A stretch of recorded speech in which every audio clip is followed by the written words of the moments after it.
Hola, ara tenim aquí una determinació del tipus infinit menys infinit.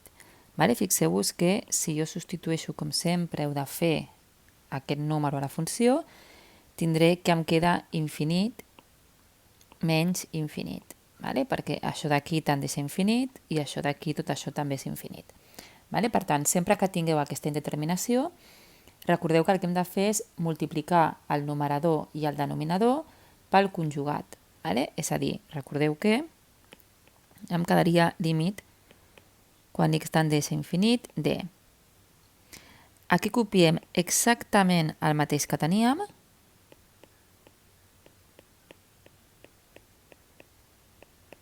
I ara multipliquem pel conjugat d'això, que és la regla la deixem igual. I aquí canviem el signe. Recordeu que el conjugat de a menys b és a més b, i per tant l'únic que heu de fer és canviar aquest signe. I per tant, si jo multiplico el numerador, fixeu-vos que el denominador he de multiplicar exactament pel mateix que he multiplicat el denominador, per no canviar el resultat del límit que tenia. Ara fixeu-vos que sempre que fem això d'aquí, com sabeu, en el numerador em quedarà a menys b per a més b, perquè jo estic multiplicant pel conjugat, i, com sabeu, això és el quadrat del primer menys el quadrat del segon. Per tant, ara aquí tindríem que em quedaria numerador, el límit, quan x tendeix a més infinit, de el quadrat del primer, és a dir, el quadrat de l'arrel, que l'arrel marxarà amb el quadrat, menys el quadrat del segon. I el denominador el deixem igual.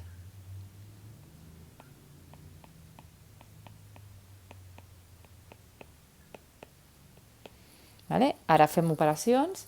Fixeu-vos que el quadrat marxarà amb l'arrel i per tant us quedarà el límit quan x tendeix a infinit de 16x al quadrat més 4x menys el quadrat del segon, que recordeu que el quadrat de 4 és 16 i per tant quedaria 16x al quadrat.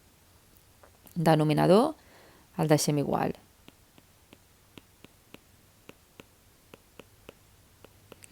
Ara simplifiquem, fixeu-vos que aquest i aquest se'n van i em quedaria el límit quan x tendeix a infinit de 4x dividit entre l'arrel de 16x al quadrat més 4x més 4x. Ara, si substituïm per infinit, em quedaria infinit entre infinit, perquè fixeu-vos que això és infinit, però com tinc un més infinit és infinit. I aquesta és una altra indeterminació. I aquí és on miràvem els graus dels polinomis. El denominador no tenim un polinomi perquè tenim una arrel, però s'assembla als graus del numerador i el denominador. Fixeu-vos que el grau del numerador és 1, i el coeficient seria 4, i el grau del denominador també és 1, perquè aquest x al quadrat que tenim aquí està dintre de l'arrel, i per tant l'arrel de 16 també seria de grau 1, i aquest 4 també. I per tant, fixeu-vos que aquest límit, quan teníem que eren del mateix grau, ens quedaven els coeficients de grau més gran, que en aquest cas seria grau 1, i per tant aquest límit seria 4 dividit entre l'arrel de 16 més 4.